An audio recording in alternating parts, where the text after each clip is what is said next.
الفیل نام پہلی ہی آیت کے لفظ اصحاب الفیل سے ماخوذ ہے۔ زمانہ نزول یہ سورہ بالاتفاق مکی ہے اور اس کے تاریخی پس منظر کو اگر نگاہ میں رکھ کر دیکھا جائے تو محسوس ہوتا ہے کہ اس کا نزول مکہ معظمہ کے بھی ابتدائی دور میں ہوا ہوگا۔ تاریخی پس منظر اس سے پہلے تفسیر سورہ بروج حاشیہ 4 میں ہم بیان کر چکے ہیں کہ نجران میں یمن کے یہودی فرمانروا ذو نواس نے پیروان مسیح علیہ السلام پر جو ظلم کیا تھا اس کا بدلہ لینے کے لیے حبش کی عیسائی سلطنت نے یمن پر حملہ کر کے ہمیری حکومت کا خاتمہ کر دیا تھا اور 525 عیسوی میں اس پورے علاقے پر حبشی حکومت قائم ہو گئی تھی۔ یہ ساری کارروائی دراصل قسطنطنیہ کی رومی سلطنت اور حبش کی حکومت کے باہمی تعاون سے ہوئی تھی، کیونکہ حبشیوں کے پاس اس زمانے میں کوئی قابل ذکر بحری بیڑا نہ تھا۔ بیڑا رومیوں نے فراہم کیا اور حبش نے اپنی 70,000 فوج اسی کے ذریعے سے یمن کے ساحل پر اتاری۔ آگے کے معاملات سمجھنے کے لیے یہ بات ابتدا ہی میں جان لینی چاہیے کہ یہ سب کچھ محض مذہبی جذبے سے نہیں ہوا تھا، بلکہ اس کے پیچھے معاشی اور سیاسی اغراض بھی کام کر رہی تھیں، بلکہ غالباً وہی اس کا اصل محرک تھیں، اور عیسائی مظلومین کے خون کا انتقام ایک بہانے سے زیادہ کچھ نہ تھا۔ رومی سلطنت جب سے مصر و شام پر قابض ہوئی تھی اسی وقت سے اس کی یہ کوشش تھی کہ مشرقی افریقہ، ہندوستان، انڈونیشیا وغیرہ ممالک اور رومی مقبوضات کے درمیان جس تجارت پر عرب صدیوں سے قابض چلے آ رہے تھے اسے عربوں کے قبضے سے نکال کر خود اپنے قبضے میں لے لے، تاکہ اس کے منافع پورے کے پورے اسی کو حاصل ہوں اور عرب تاجروں کا واسطہ درمیان سے ہٹ جائے۔ اس مقصد کے لیے 24 یا 25 قبل مسیح میں قیصر آگسٹس نے ایک بڑی فوج رومی جنرل ایلیس گالوس کی قیادت میں عرب کے مغربی ساحل پر اتار دی تاکہ وہ اس بحری راستے پر قابض ہو جائے جو جنوبی عرب سے شام کی طرف جاتا تھا۔ اس شاہراہ کا نقشہ ہم نے تفہیم القرآن جلد دوم میں صفحہ 122 پر درج کیا ہے، لیکن عرب کے شدید جغرافی حالات نے اس مہم کو ناکام کر دیا۔ اس کے بعد رومی اپنا جنگی بیڑا بحر احمر میں لے آئے اور انہوں نے عربوں کی اس تجارت کو ختم کر دیا جو وہ سمندر کے راستے کرتے تھے اور صرف بری راستہ ان کے لیے باقی رہ گیا۔ اسی بری راستے کو قبضے میں لینے کے لیے انہوں نے حبش کی عیسائی حکومت سے گٹھ جوڑ کیا اور بحری بیڑے سے اس کی مدد کر کے اس کو یمن پر قابض کرا دیا۔ یمن پر جو حبشی فوج حملہ آور ہوئی تھی اس کے متعلق عرب مورخین کے بیانات مختلف ہیں۔ حافظ ابن کثیر نے لکھا ہے کہ وہ 2 امیروں کی قیادت میں تھی، ایک اریات اور دوسرا ابرہا، اور محمد بن اسحاق کی روایت ہے کہ اس فوج کا امیر اریات تھا اور ابرہا اس میں شامل تھا۔ پھر دونوں اس بات پر متفق ہیں کہ ابرہا اور اریات باہم لڑ پڑے، مقابلے میں اریات مارا گیا، ابرہا ملک پر قابض ہو گیا اور پھر اس نے شاہ حبش کو اس بات پر راضی کر لیا کہ وہ اسی کو یمن پر اپنا نائب مقرر کرتے۔ اس کے برعکس یونانی اور سریانی مورخین کا بیان ہے کہ فتح یمن کے بعد جب حبشیوں نے مزاحمت کرنے والے یمنی سرداروں کو ایک ایک کر کے قتل کرنا شروع کر دیا تو ان میں سے ایک سردار السمیف اشوا، جسے یونانی مورخین اسمفیس لکھتے ہیں، نے حبشیوں کی اطاعت قبول کر کے اور جزیہ ادا کرنے کا عہد کر کے شاہ حبش سے یمن کی گورنری کا پروانہ حاصل کر لیا، لیکن حبشی فوج نے اس کے خلاف بغاوت کر دی اور ابرہا کو اس کی جگہ گورنر بنا دیا۔ یہ شخص حبش کی بندرگاہ ادولیس کے ایک یونانی تاجر کا غلام تھا جو اپنی ہوشیاری سے یمن پر قبضہ کرنے والی حبشی فوج میں بڑا اثر و رسوخ حاصل کر گیا تھا۔ شاہ حبش نے اس کی سرکوبی کے لیے جو فوجیں بھیجیں وہ یا اس سے مل گئیں یا اس نے ان کو شکست دے دی۔ آخرکار شاہ حبش کے مرنے کے بعد اس کے جانشین نے اس کو یمن پر اپنا نائب السلطنت تسلیم کر لیا۔ یونانی مورخین اس کا نام ابرامس اور سریانی مورخین ابراہام لکھتے ہیں۔ ابرہا غالباً اسی کا حبشی تلفظ ہے کیونکہ عربی میں تو اس کا تلفظ ابراہیم ہے۔ یہ شخص رفتہ رفتہ یمن کا خود مختار بادشاہ بن گیا، مگر برائے نام اس نے شاہ حبش کی بالادستی تسلیم کر رکھی تھی اور اپنے آپ کو مفوض الملک یعنی نائب شاہ لکھتا تھا۔ اس نے جو اثر و رسوخ حاصل کر لیا تھا اس کا اندازہ اس امر سے کیا جا سکتا ہے کہ جب 543 عیسوی میں وہ سد معرب کی مرمت سے فارغ ہوا تو اس نے ایک عظیم الشان جشن منایا جس میں قیصر روم، شاہ ایران، شاہ ہیرا، شاہ غسان کے سفرا شریک ہوئے۔ اس کا مفصل تذکرہ اس کتبے میں درج ہے جو ابرہہ نے سد مارب پر لگایا تھا۔ یہ کتبہ آج بھی موجود ہے اور گلیزر نے اس کو نقل کیا ہے۔ مزید تفصیلات کے لیے ملاحظہ ہو تفہیم القرآن جلد 4، تفسیر سورہ سبا، حاشیہ 37۔ یمن میں پوری طرح اپنا اقتدار مضبوط کر لینے کے بعد ابرہہ نے اس مقصد کے لیے کام شروع کر دیا جو اس مہم کی ابتدا سے رومی سلطنت اور اس کے حلیف حبشی عیسائیوں کے پیش نظر تھا، یعنی ایک طرف عرب میں عیسائیت پھیلانا اور دوسری طرف اس تجارت پر قبضہ کرنا جو بلاد مشرق اور رومی مقبوضات کے درمیان عربوں کے ذریعے سے ہوتی تھی۔ یہ ضرورت اس بنا پر اور بڑھ گئی تھی کہ ایران کی ساسانی سلطنت کے ساتھ روم کی کشمکش اقتدار نے بلاد مشرق سے رومی تجارت کے دوسرے تمام راستے بند کر دیے تھے۔ ابرہہ نے اس مقصد کے لیے یمن کے دارالسلطنت صنعا میں ایک عظیم الشان کلیسا تعمیر کرایا جس کا ذکر عرب مورخین نے القلیس یا القلیس یا القلیس کے نام سے کیا ہے۔ یہ یونانی لفظ ایکلیسیا کا معرب ہے اور اردو کا لفظ کلیسا بھی اسی یونانی لفظ سے ماخوذ ہے۔ محمد بن اسحاق کی روایت ہے کہ اس کام کی تکمیل کے بعد اس نے شاہ حبش کو لکھا کہ میں عربوں کا حج کعبہ سے اس کلیسا کی طرف موڑے بغیر نہ رہوں گا۔ یمن پر سیاسی اقتدار حاصل کرنے کے بعد عیسائیوں کی مسلسل یہ کوشش رہی کہ کعبہ کے مقابلے میں ایک دوسرا کعبہ بنائیں اور عرب میں اس کی مرکزیت قائم کر دیں۔ چنانچہ انہوں نے نجران میں بھی ایک کعبہ بنایا تھا جس کا ذکر ہم تفسیر سورہ بروج حاشیہ 4 میں کر چکے ہیں۔ ابن کثیر نے لکھا ہے کہ اس نے یمن میں علی اعلان اپنے اس ارادے کا اظہار کیا اور اس کی منادی کرا دی۔ اس کی اس حرکت کا مقصد ہمارے نزدیک یہ تھا کہ عربوں کو غصہ دلائے تاکہ وہ کوئی ایسی کارروائی کریں جس سے اس کو مکہ پر حملہ کرنے اور کعبے کو منہدم کرنے کا بہانہ مل جائے۔ محمد بن اسحاق کا بیان ہے کہ اس کے اس اعلان پر غضبناک ہو کر ایک عرب نے کسی نہ کسی طرح کلیسا میں گھس کر رفع حاجت کر ڈالی۔ ابن کثیر کہتے ہیں کہ یہ فعل ایک قریشی نے کیا تھا اور مقاتل بن سلیمان کی روایت ہے کہ قریش کے بعض نوجوانوں نے جا کر اس کلیسا میں آگ لگا دی تھی۔ ان میں سے کوئی واقعہ بھی اگر پیش آیا ہو تو کوئی قابل تعجب امر نہیں ہے کیونکہ ابرہہ کا یہ اعلان یقیناً سخت اشتعال انگیز تھا اور قدیم جاہلیت کے دور میں اس پر کسی عرب یا قریشی یا چند قریشی نوجوانوں کا مشتعل ہو کر کلیسا کو گندا کر دینا یا اس میں آگ لگا دینا کوئی ناقابل فہم بات نہیں ہے۔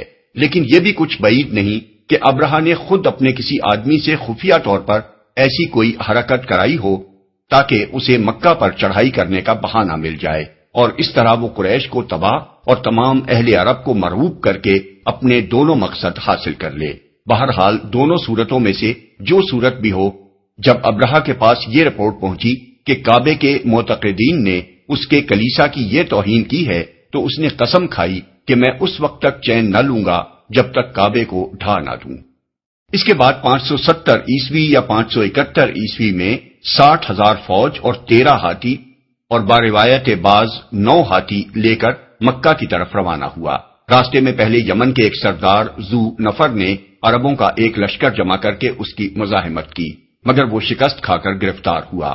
پھر خصم کے علاقے میں ایک عرب سردار نفیل بن حبیب خصمی اپنے قبیلے کو لے کر مقابلے پر آیا مگر وہ بھی شکست کھا کر گرفتار ہوا اور اس نے اپنی جان بچانے کے لیے بدرقے کی خدمت انجام دینا قبول کر لیا۔ طائف کے قریب پہنچا تو بنی ثقیف نے محسوس کیا کہ اتنی بڑی طاقت کا وہ مقابلہ نہ کر سکیں گے اور ان کو خطرہ لاحق ہوا کہ کہیں وہ ان کے معبود لات کا مندر بھی تباہ نہ کر دے۔ چنانچہ ان کا سردار مسعود ایک وفد لے کر ابرہہ سے ملا اور اس نے کہا کہ ہمارا بتکدہ وہ معبد نہیں ہے جسے آپ ڈھانے آئے ہیں، وہ تو مکہ میں ہے، اس لیے آپ ہمارے معبد کو چھوڑ دیں، ہم مکہ کا راستہ بتانے کے لیے آپ کو بدرقہ فراہم کیے دیتے ہیں۔ ابرہہ نے یہ بات قبول کر لی اور بنی ثقیف نے ابو رغال نامی ایک آدمی کو اس کے ساتھ کر دیا۔ جب مکہ 3 کوس رہ گیا تو المغمس یا المغمس نامی مقام پر پہنچ کر ابو رغال مر گیا اور عرب مدتوں تک اس کی قبر پر سنگ باری کرتے رہے۔ بنی ثقیف کو بھی وہ سالہ سال تک تانے دیتے رہے کہ انہوں نے لات کے مندر کو بچانے کے لیے بیت اللہ پر حملہ کرنے والوں سے تعاون کیا۔ محمد بن اسحاق کی روایت ہے کہ المغمس سے ابرہہ نے اپنے مقدمۃ الجیش کو آگے بڑھایا اور وہ اہل تہامہ اور قریش کے بہت سے مویشی لوٹ لے گیا، جن میں رسول اللہ صلی اللہ علیہ وسلم کے دادا عبد المطلب کے بھی 200 اونٹ تھے۔ اس کے بعد اس نے اپنے ایک ایلچی کو مکے بھیجا اور اس کے ذریعے سے اہل مکہ کو یہ پیغام دیا کہ میں تم سے لڑنے نہیں آیا ہوں، بلکہ اس گھر یعنی کعبہ کو ڈھانے آیا ہوں۔ اگر تم نہ لڑو تو میں تمہاری جان و مال سے کوئی تعرض نہ کروں گا۔ نیز اس نے اپنے ایلچی کو ہدایت کی کہ اہل مکہ اگر بات کرنا چاہیں تو ان کے سردار کو میرے پاس لے آنا۔ مکے کے سب سے بڑے سردار اس وقت عبد المطلب تھے۔ ایلچی نے ان سے مل کر ابرہہ کا پیغام پہنچایا۔ انہوں نے کہا، ہم میں ابرہہ سے لڑنے کی طاقت نہیں ہے، یہ اللہ کا گھر ہے، وہ چاہے گا تو اپنے گھر کو بچا لے گا۔ ایلچی نے کہا، آپ میرے ساتھ ابرہہ کے پاس چلیں۔ وہ اس پر راضی ہو گئے اور اس کے ساتھ چلے گئے۔ وہ اس قدر وجیح اور شاندار شخص تھے کہ ان کو دیکھ کر ابرہہ بہت متاثر ہوا اور اپنے تخت سے اتر کر ان کے پاس آ کر بیٹھ گیا۔ پھر پوچھا کہ آپ کیا چاہتے ہیں؟ انہوں نے کہا کہ میرے جو اونٹ پکڑ لیے گئے ہیں وہ مجھے واپس دے دیے جائیں۔ ابرہہ نے کہا، آپ کو دیکھ کر تو میں بہت متاثر ہوا تھا، مگر آپ کی اس بات نے آپ کو میری نظر سے گرا دیا کہ آپ اپنے اونٹوں کا مطالبہ کر رہے ہیں، اور یہ گھر جو آپ کا اور آپ کے دین آبائی کا مرجع ہے اس کے بارے میں کچھ نہیں کہتے۔ انہوں نے کہا، میں تو صرف اپنے اونٹوں کا مالک ہوں اور انہی کے بارے میں آپ سے درخواست کر رہا ہوں۔ رہا یہ گھر تو اس کا ایک رب ہے، وہ اس کی حفاظت خود کرے گا۔ ابرہہ نے کہا، وہ اس کو مجھ سے نہ بچا سکے گا۔ عبد المطلب نے کہا، آپ جانیں اور وہ جانے۔ یہ کہہ کر وہ ابرہہ کے پاس سے اٹھ آئے اور اس نے ان کے اونٹ واپس کر دیے۔ ابن عباس رضی اللہ عنہ کی روایت اس سے مختلف ہے، اس میں اونٹوں کے مطالبے کا کوئی ذکر نہیں ہے۔ عبد بن حمید، ابن منذر، ابن مردوے، حاکم، ابو نعیم اور بہقی نے ان سے جو روایات نقل کی ہیں ان میں وہ بیان کرتے ہیں کہ جب ابرہہ الصفاح کے مقام پر پہنچا جو عرفات اور طائف کے پہاڑوں کے درمیان حدود حرم کے قریب واقع ہے، تو عبد المطلب خود اس کے پاس گئے اور اس سے کہا کہ آپ کو یہاں آنے کی کیا ضرورت تھی؟ اگر آپ کو کوئی چیز مطلوب تھی تو ہمیں کہلا بھیجتے، ہم خود لے کر آپ کے پاس حاضر ہو جاتے۔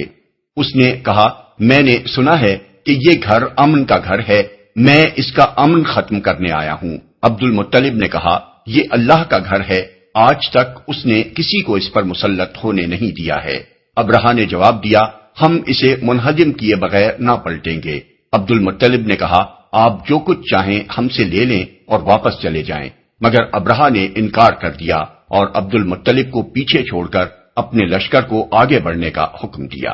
دونوں روایتوں کے اس اختلاف کو اگر ہم اپنی جگہ رہنے دیں اور کسی کو کسی پر ترجیح نہ دیں تو ان میں سے جو صورت بھی پیش آئی ہو، بہرحال یہ امر بالکل واضح ہے کہ مکہ اور اس کے آس پاس کے قبائل اتنی بڑی فوج سے لڑ کر کعبے کو بچانے کی طاقت نہ رکھتے تھے۔ اس لیے یہ بالکل قابل فہم بات ہے کہ قریش نے اس کی مزاحمت کی کوئی کوشش نہ کی۔ قریش کے لوگ تو جنگ احزاب کے موقع پر مشرک اور یہودی قبائل کو ساتھ ملا کر زیادہ سے زیادہ 10-12 ہزار کی جمعیت فراہم کر سکے تھے، وہ 60,000 فوج کا مقابلہ کیسے کر سکتے تھے؟ محمد بن اسحاق بیان کرتے ہیں کہ ابرہہ کی لشکر گاہ سے واپس آ کر عبد المطلب نے قریش والوں سے کہا کہ اپنے بال بچوں کو لے کر پہاڑوں میں چلے جائیں تاکہ ان کا قتل عام نہ ہو جائے۔ پھر وہ اور قریش کے چند سردار حرم میں حاضر ہوئے اور کعبے کے دروازے کا کنڈا پکڑ کر انہوں نے اللہ تعالیٰ سے دعائیں مانگی کہ وہ اپنے گھر اور اس کے خادموں کی حفاظت فرمائے۔ اس وقت خانہ کعبہ میں 360 بت موجود تھے، مگر یہ لوگ اس نازک گھڑی میں ان سب کو بھول گئے اور انہوں نے صرف اللہ کے آگے دست سوال پھیلایا۔ ان کی جو دعائیں تاریخوں میں منقول ہوئی ہیں ان میں اللہ واحد کے سوا کسی دوسرے کا نام تک نہیں پایا جاتا۔ ابن حشام نے سیرت میں عبد المطلب کے جو اشعار نقل کیے ہیں وہ یہ ہیں، خدایا بندہ اپنے گھر کی حفاظت کرتا ہے، تو بھی اپنے گھر کی حفاظت فرما۔ کل ان کی صلیب اور ان کی تدبیر تیری تدبیر کے مقابلے میں غالب نہ آنے پائے۔ اگر تو ان کو اور ہمارے قبلے کو اپنے حال پر چھوڑ دینا چاہتا ہے تو جو تو چاہے کر۔ سہیلی نے روض الانف میں اس سلسلے کا یہ شعر بھی نقل کیا ہے، صلیب کی آل اور اس کے پرستاروں کے مقابلے میں آج اپنی آل کی مدد فرما۔ ابن جریر نے عبد المطلب کے یہ اشعار بھی نقل کیے ہیں جو اس موقع پر دعا مانگتے ہوئے انہوں نے پڑھے تھے، اے میرے رب، تیرے سوا میں ان کے مقابلے میں کسی سے امید نہیں رکھتا، اے میرے رب، ان سے اپنے حرم کی حفاظت کر، اس گھر کا دشمن تیرا دشمن ہے، اپنی بستی کو تباہ کرنے سے ان کو روک۔ یہ دعائیں مانگ کر عبد المطلب اور ان کے ساتھی بھی پہاڑوں میں چلے گئے، اور دوسرے روز ابرہہ مکے میں داخل ہونے کے لیے آگے بڑھا، مگر اس کا خاص ساتھی محمود جو آگے آگے تھا یکا یک بیٹھ گیا۔ اس کو بہت تبر مارے گئے، آنکھوں سے کچوکے دیے گئے، یہاں تک کہ اسے زخمی کر دیا گیا، مگر وہ نہ ہلا۔ اسے جنوب، شمال، مشرق کی طرف موڑ کر چلانے کی کوشش کی جاتی تو وہ دوڑنے لگتا، مگر مکے کی طرف موڑا جاتا تو وہ فوراً بیٹھ جاتا اور کسی طرح آگے بڑھنے کے لیے تیار نہ ہوتا۔ اتنے میں پرندوں کے جھنڈ اپنی چونچوں اور پنجوں میں سنگریزے لیے ہوئے آئے، اور انہوں نے اس لشکر پر ان سنگریزوں کی بارش کر دی، جس پر بھی یہ کنکر گرتے اس کا جسم گلنا شروع ہو جاتا۔ محمد بن اسحاق اور اکرمہ کی روایت ہے کہ یہ چیچک کا مرض تھا، اور بلاد عرب میں سب سے پہلے چیچک اسی سال دیکھی گئی۔ ابن عباس رضی اللہ عنہ کی روایت ہے کہ جس پر کوئی کنکری گرتی اسے سخت کھجلی لاحق ہو جاتی، اور کھجاتے ہی جلد پھٹتی اور گوشت جھڑنا شروع ہو جاتا۔ ابن عباس رضی اللہ عنہ کی دوسری روایت ہے کہ گوشت اور خون پانی کی طرح بہنے لگتا اور ہڈیاں نکل آتی تھیں۔ خود ابرہہ کے ساتھ بھی یہی ہوا، اس کا جسم ٹکڑے ٹکڑے ہو کر گر رہا تھا، اور جہاں سے کوئی ٹکڑا گرتا وہاں سے پیپ اور لہو بہنے لگتا۔ افراتفری میں ان لوگوں نے یمن کی طرف بھاگنا شروع کیا۔ نفیل بن حبیب خصمی کو، جسے یہ لوگ بدرقہ بنا کر بلاد خصم سے پکڑ لائے تھے، تلاش کر کے انہوں نے کہا کہ واپسی کا راستہ بتائے، مگر اس نے صاف انکار کر دیا اور کہا اب بھاگنے کی جگہ کہاں ہے جبکہ خدا تعاقب کر رہا ہے، اور نکٹا یعنی ابرہہ مغلوب ہے، غالب نہیں ہے۔ اس بھگدڑ میں جگہ جگہ یہ لوگ گر گر کر مرتے رہے۔ عطا بن یسار کی روایت ہے کہ سب کے سب اسی وقت ہلاک نہیں ہو گئے، بلکہ کچھ تو وہیں ہلاک ہوئے اور کچھ بھاگتے ہوئے راستے بھر گرتے چلے گئے۔ ابرہہ بھی بلاد خصم پہنچ کر مرا۔ اللہ تعالیٰ نے حبشیوں کو صرف یہی سزا دینے پر اکتفا نہ کیا، بلکہ 3-4 سال کے اندر یمن سے حبشی اقتدار ہمیشہ کے لیے ختم کر دیا۔ تاریخ سے معلوم ہوتا ہے کہ واقعہ فیل کے بعد یمن میں ان کی طاقت بالکل ٹوٹ گئی۔ جگہ جگہ یمنی سردار علم بغاوت لے کر اٹھ کھڑے ہوئے۔ پھر ایک یمنی سردار سیف بن ذی یزن نے شاہ ایران سے فوجی مدد طلب کی، اور ایران کی صرف 1000 فوج جو 6 جہازوں کے ساتھ آئی تھی، حبشی حکومت کا خاتمہ کر دینے کے لیے کافی ہو گئی۔ یہ 575 کا واقعہ ہے۔ یہ واقعہ مزدلفہ اور منا کے درمیان وادی محصب کے قریب محصر کے مقام پر پیش آیا تھا۔ صحیح مسلم اور ابو داؤد کی روایت کے مطابق رسول اللہ صلی اللہ علیہ وسلم کے حجت الوداع کا جو قصہ امام جعفر صادق نے اپنے والد ماجد امام محمد باقر سے اور انہوں نے حضرت جابر بن عبداللہ سے نقل کیا ہے، اس میں وہ بیان فرماتے ہیں کہ رسول اللہ صلی اللہ علیہ وسلم جب مزدلفہ سے منا کی طرف چلے تو محصر کی وادی میں آپ نے رفتار تیز کر دی۔ امام نووی اس کی شرح کرتے ہوئے لکھتے ہیں کہ اصحاب الفیل کا واقعہ اسی جگہ پیش آیا تھا، اس لیے سنت یہی ہے کہ آدمی یہاں سے جلدی گزر جائے۔ موطا میں امام مالک روایت کرتے ہیں کہ حضور صلی اللہ علیہ وسلم نے فرمایا کہ مزدلفہ پورا کا پورا ٹھہرنے کا مقام ہے، مگر محصر کی وادی میں نہ ٹھہرا جائے۔ نفیل بن حبیب کے جو اشعار ابن اسحاق نے نقل کیے ہیں، ان میں وہ اس واقعے کا آنکھوں دیکھا حال بیان کرتا ہے۔ اے روینا، کاش تو دیکھتی اور تو نہیں دیکھ سکے گی جو کچھ ہم نے وادی محصب کے قریب دیکھا۔ میں نے اللہ کا شکر کیا جب میں نے پرندوں کو دیکھا، اور مجھے ڈر لگ رہا تھا کہ کہیں پتھر ہم پر نہ آ پڑیں۔ ان لوگوں میں سے ہر ایک نفیل کو ڈھونڈ رہا تھا، گویا کہ میرے اوپر حبشیوں کا کوئی قرض آتا تھا۔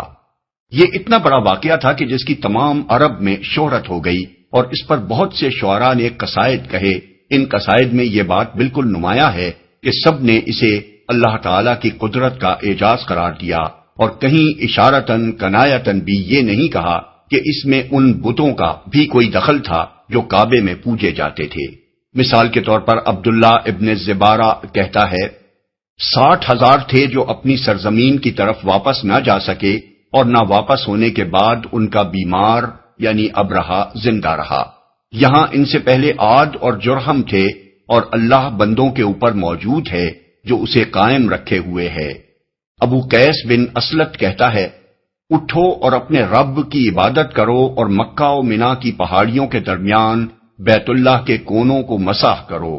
جب عرش والے کی مدد تمہیں پہنچی تو اس بادشاہ کے لشکروں نے ان لوگوں کو اس حال میں پھیر دیا کہ کوئی خاک میں پڑا تھا اور کوئی سنگسار کیا ہوا تھا۔ یہی نہیں بلکہ حضرت ام ہانی اور حضرت زبیر بن العوام کی روایت ہے کہ رسول اللہ صلی اللہ علیہ وسلم نے فرمایا، قریش نے 10 سال اور بروایت بعض 7 سال تک اللہ وحدہ لا شریک کے سوا کسی کی عبادت نہ کی۔ ام ہانی کی روایت امام بخاری نے اپنی تاریخ میں اور طبرانی، حاکم، ابن مردوے اور بیہقی نے اپنی کتب حدیث میں نقل کی ہے۔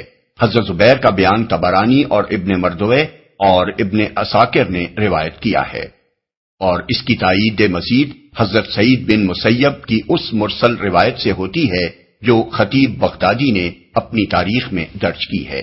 جس سال یہ واقعہ پیش آیا، اہل عرب اسے عام الفیل یعنی ہاتھیوں کا سال کہتے ہیں، اور اسی سال رسول اللہ صلی اللہ علیہ وسلم کی ولادت مبارکہ ہوئی۔ محدثین اور مورخین کا اس بات پر قریب قریب اتفاق ہے کہ اصحاب الفیل کا واقعہ محرم میں پیش آیا تھا اور حضور کی ولادت ربیع الاول میں ہوئی تھی۔ اکثریت یہ کہتی ہے کہ آپ کی ولادت واقع فیل کے 50 دن بعد ہوئی۔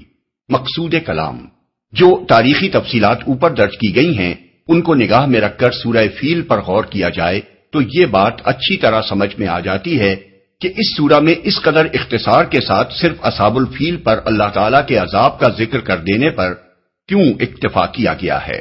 واقعہ کچھ بہت پرانا نہ تھا، مکے کا بچہ بچہ اس کو جانتا تھا، عرب کے لوگ عام طور پر اس سے واقف تھے۔ تمام اہل عرب اس بات کے قائل تھے کہ ابرہہ کے اس حملے سے کعبے کی حفاظت کسی دیوی یا دیوتا نے نہیں بلکہ اللہ تعالیٰ نے کی تھی۔ اللہ ہی سے قریش کے سرداروں نے مدد کے لیے دعائیں مانگی تھیں، اور چند سال تک قریش کے لوگ اس واقعے سے اس قدر متاثر رہے تھے کہ انہوں نے اللہ کے سوا کسی کی عبادت نہ کی تھی۔ اس لیے سورہ فیل میں ان تفصیلات کے ذکر کی حاجت نہ تھی، بلکہ صرف اس واقعے کو یاد دلانا کافی تھا تاکہ قریش کے لوگ خصوصاً اور اہل عرب عموماً اپنے دلوں میں اس بات پر غور کریں کہ محمد صلی اللہ علیہ وسلم جس چیز کی طرف دعوت دے رہے ہیں وہ آخر اس کے سوا اور کیا ہے کہ تمام دوسرے معبودوں کو چھوڑ کر صرف اللہ وحدہ لا شریک کی عبادت کی جائے۔ نیز وہ یہ بھی سوچ لیں کہ اگر اس دعوت حق کو دبانے کے لیے انہوں نے زور زبردستی سے کام لیا تو جس خدا نے اصحاب الفیل کا تہس نہس کیا تھا اسی کے غضب میں وہ گرفتار ہوں گے۔ بسم اللہ الرحمن الرحیم۔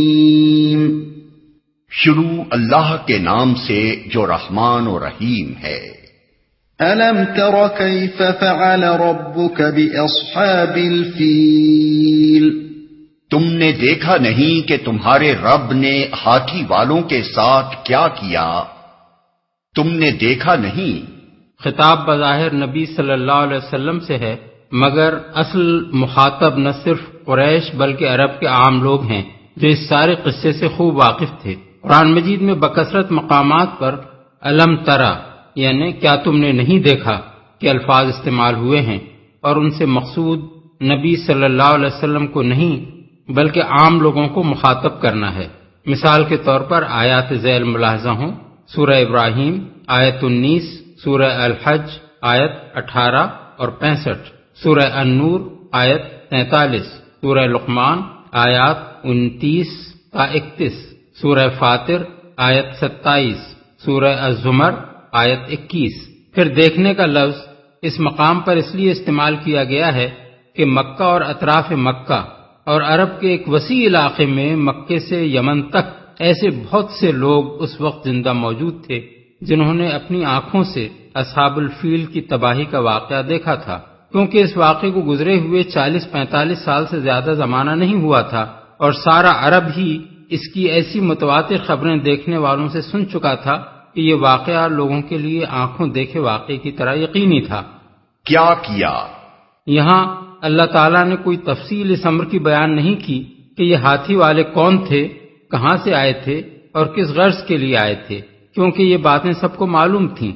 أَلَمْ يَجْعَلْ كَيْدَهُمْ فِي تَضْلِيلٍ وَأَرْسَلَ عَلَيْهِمْ طَيْرًا أَبَابِيلَ ترميهم بحجارة من سجيل فجعلهم كعصف مأكول کیا اس نے ان کی تدبیر کو اکارت نہیں کر دیا اور ان پر پرندوں کے جھنڈ بھیج دیے جو ان پر پکی ہوئی مٹی کے پتھر پھینک رہے تھے، پھر ان کا یہ حال کر دیا جیسے جانوروں کا کھایا ہوا بھوسا۔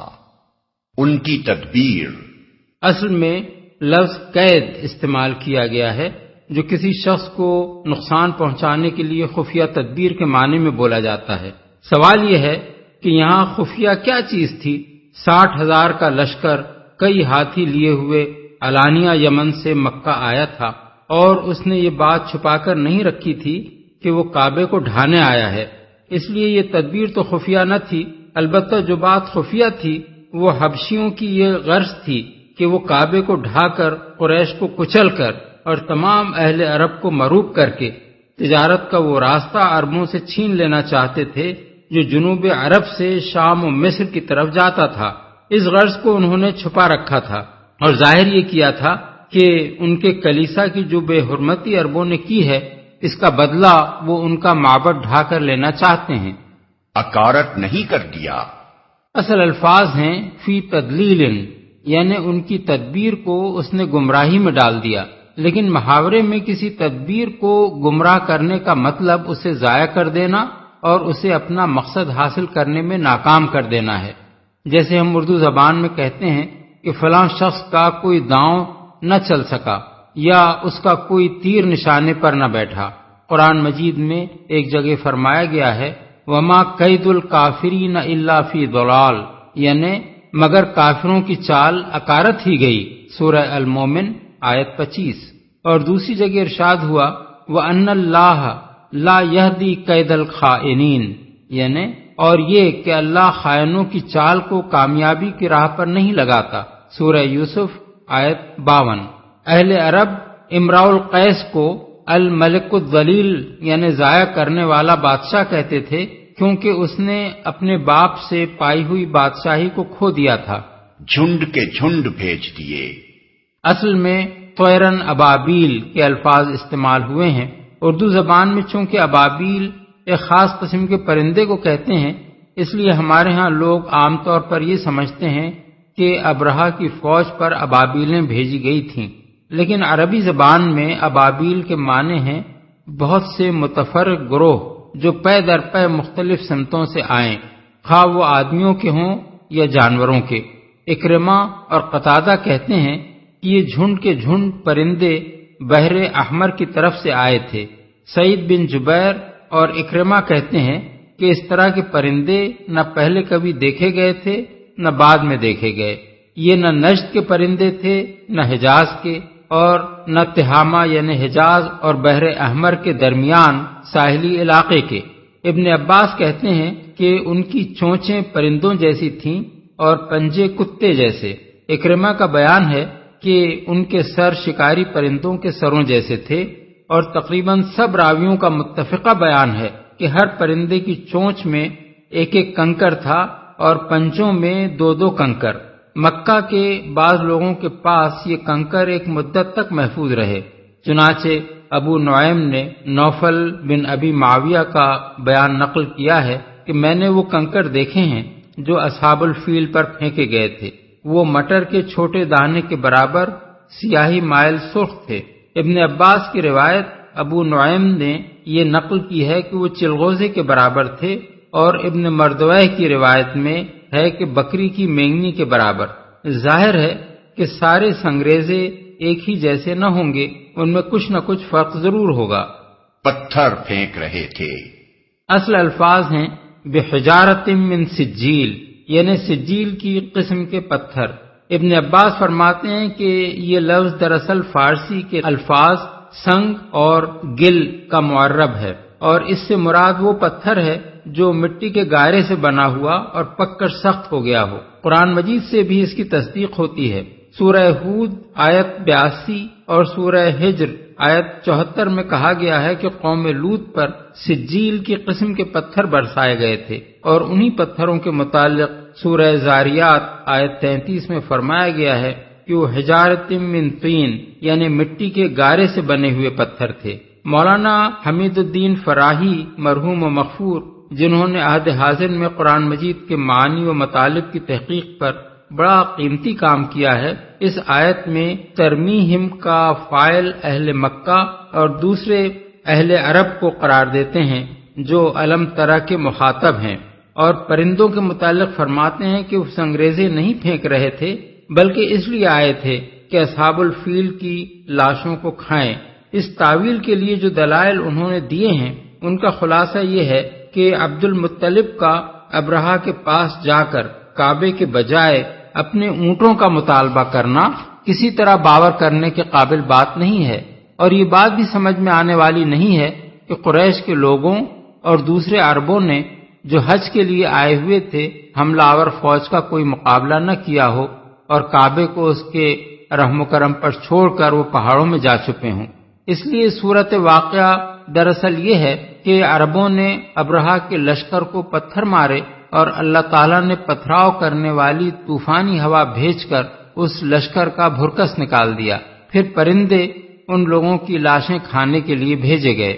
لیکن جیسا کہ ہم دیباچے میں بیان کر چکے ہیں، روایت صرف یہی نہیں ہے کہ عبد المطلب اپنے اونٹوں کا مطالبہ کرنے گئے تھے، بلکہ یہ بھی ہے کہ انہوں نے اونٹوں کا کوئی مطالبہ نہیں کیا تھا اور ابرہہ کو خانہ کعبہ پر حملہ کرنے سے باز رکھنے کی کوشش کی تھی۔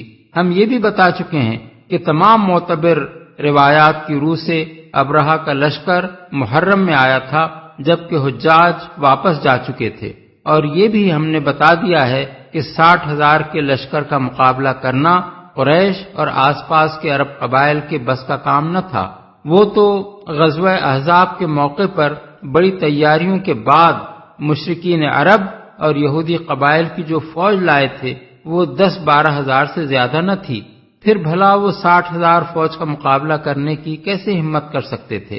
تاہم ان ساری دلیلوں کو نظر انداز بھی کر دیا جائے اور صرف سورہ فیل کی ترتیب کلام کو دیکھا جائے تو یہ تعویل اس کے خلاف پڑتی ہے۔ اگر بات یہی ہوتی کہ پتھر عربوں نے مارے اور اصحاب فیل بھس بن کر رہ گئے اور اس کے بعد پرندے ان کی لاشیں کھانے کو آئے تو کلام کی ترتیب یوں ہوتی کہ ترمیہم بحجارت من سجیل وجعلہم کعصف معقول وارسل علیہم طیرا ابابیل، یعنی تم ان کو پکی ہوئی مٹی کے پتھر مار رہے تھے، پھر اللہ نے ان کو کھائے ہوئے بھس جیسا کر دیا اور اللہ نے ان پر جھنڈ کے جھنڈ پرندے بھیج دیے۔ لیکن یہاں ہم دیکھتے ہیں کہ پہلے اللہ تعالیٰ نے پرندوں کے جھنڈ بھیجنے کا ذکر فرمایا ہے، پھر اس کے متصلاً بعد ترمیہم بحجارت من سجیل یعنی جو ان کو پکی ہوئی مٹی کے پتھر مار رہے تھے فرمایا ہے، اور آخر میں کہا ہے